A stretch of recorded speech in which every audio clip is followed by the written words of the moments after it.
ভাতটো খাই উঠিয়ে মই চিধাই আমাৰ পুৰণা ঘৰটোলৈ দৌৰ মাৰিলোঁ, যিহেতু বহুতেই মনত পৰি আছিলে আৰু আজি 4 বছৰৰ পিছত মই এই ঘৰটোত ভৰি দিলোঁ।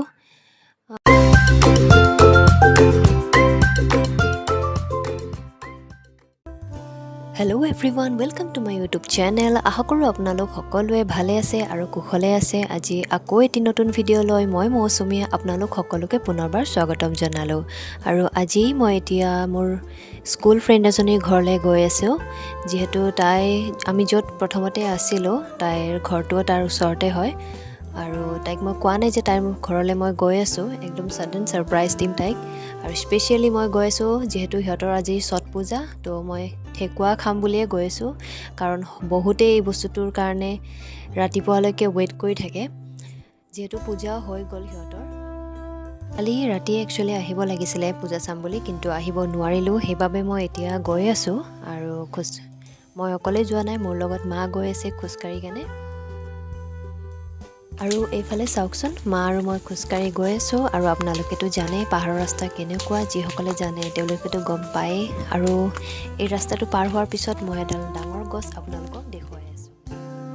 আৰু এয়া আমি ৰাস্তাটো পাৰ হৈ আহিলোঁ, আৰু পাৰ হৈ আহিয়ে ইমান ডাঙৰ গছ এডাল আপোনালোকে দেখিবলৈ পাইছে। এইডাল হৈছে আহঁত গছ আৰু বহু বছৰে হ'ল ইয়াতে থকা। ইয়াৰে তলত আগতে আমি পূজাও কৰিছিলোঁ, আৰু সৰুৰ পৰাই যিহেতু এই গছডালৰ তলতে খেলি ডাঙৰ হোৱা, ইয়াতে বহুতো স্মৃতি জড়িত হৈ আছে আমাৰ। আৰু ইয়াৰ এই গছডালৰ তলতে কেইবাখনো বিয়াও খালোঁ।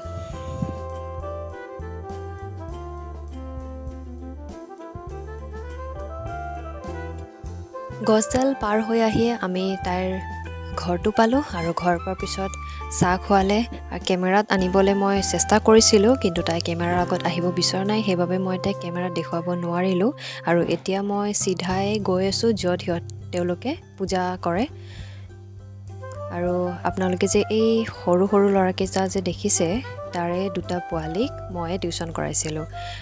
আৰু আজি সিহঁত ইমান ডাঙৰ হ'ল, মই দেখি আচৰিত যে কিমান সৰুতে মই পঢ়াইছিলোঁ সিহঁতক, আৰু কিমান ডাঙৰ হৈ গ'ল এতিয়া। আৰু ইয়াতে পূজা হৈছিলে, যিহেতু কালি গধূলি আহিব লাগিছিল, মই নোৱাৰিলোঁ। সেইবাবে এতিয়া যিহেতু সকলোখিনি খালী খালী লাগি আছে, দেখি খুব বেয়াও লাগিছে, কাৰণ 3 দিনৰ কাৰণে সিহঁতে বহুত কষ্টও কৰে।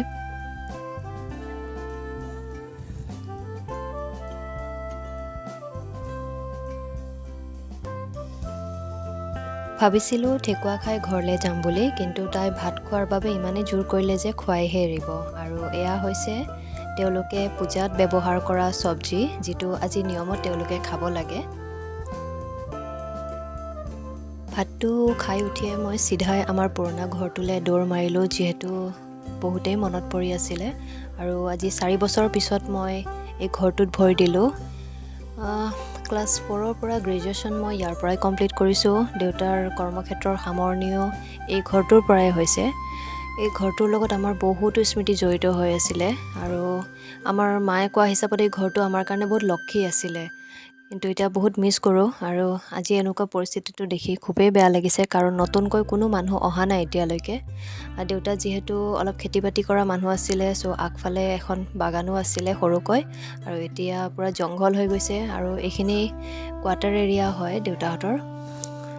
এতিয়া কোনো মানুহ নাই কাৰণে এনেকুৱা চিটুৱেশ্যন হৈ গৈছে।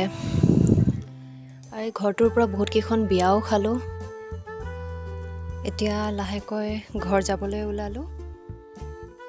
ঘৰ যাব ওলাইছিলোঁ, আৰু ঘৰ যাব ওলোৱাৰ আগতে তাই ছট পূজাৰ কিছুমান প্ৰসাদ দিছে, আৰু স্পেচিয়েলি ঠেকুৱাটো আমাক ঘৰৰ মানুহৰ কাৰণে বেছিকৈ দিছে, আৰু কিছুমান ফল মূল আছে। এইফালে মোৰ হাতত তাই বনোৱা চব্জিটো অকণমান দি পঠালে, যিহেতু মোৰ খাই বহুতেই টেষ্টি লাগিছিলে, বহুত ধুনীয়া বনাইছিলে তাই।